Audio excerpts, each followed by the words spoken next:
In the 1970s, Jim Jones, a self-proclaimed religious leader who founded a religious group in the United States called the People's Temple, once again captured global attention by promising his followers a society where race, wealth, and social divisions would no longer matter.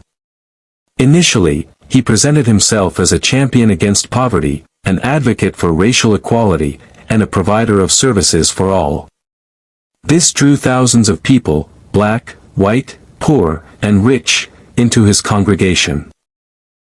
However, Jones's personality soon took a turn toward extremism and a desire for control. He pressured his followers to distrust governments, the media, and the outside world completely. His inner circle came to see themselves as defenders against hostile forces.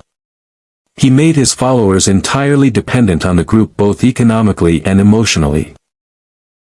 In 1977, Jones began relocating his followers to the remote jungles of Guyana in South America under the guise of creating a utopian community based on support and equality, establishing what became known as Jonestown. The reality, however, was far from ideal. Upon arrival, followers were subjected to constant Jones sermons, their personal freedoms were restricted, contact with their families was limited, and daily life was dictated entirely by Jones. The environment resembled a systematic psychological captivity, prolonged somber speeches, terrifying propaganda, and a pervasive atmosphere of fear. The outside world was portrayed as an ever-present enemy, eroding the followers' ability to make independent decisions. Jones convinced them that no one but he could save them. In November 1978, when U.S. Congressman Leo Ryan visited Jonestown to investigate complaints, the situation became tense. Some followers expressed fear of eviction and violence. Ryan offered to escort a few willing individuals back to the United States, but when his delegation reached the Port Kaituma airstrip, armed followers of Jones attacked, killing Ryan and 3 others. Immediately afterward, Jones declared that escape was impossible and that revolutionary suicide was the only path to freedom. Followers were called together and forced to drink a lethal mixture of cyanide and other toxic substances.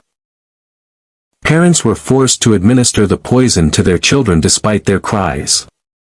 Some youths and adults resisted, but the presence of armed loyalists, fear, and psychological pressure made resistance nearly impossible. Within hours, over 900 men, women, and children were dead. Jones himself committed suicide with a gun. When relief teams arrived the next day, they were confronted with a horrifying scene. Human bodies piled in the dense jungle, tents pressed down over lifeless forms, and signs that the victims had clung until the end to the belief that the outside world was indeed hostile. The incident shocked the international community, leading to severe criticism of the U.S. government for allowing the group to operate largely unchecked. Families blamed the authorities or questioned the followers' susceptibility to Jones's influence. Media coverage framed the tragedy as the extreme consequences of religious manipulation and dangerous leadership.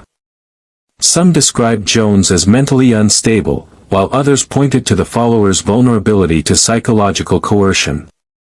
Numerous documentaries, books, interviews, and investigations have since examined the event.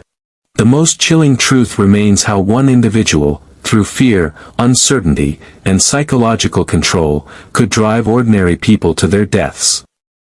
Jonestown remains a haunting historical chapter, demonstrating how spiritual hunger, collective influence, psychological manipulation, and the unchecked power of a solitary leader can ultimately destroy an entire community.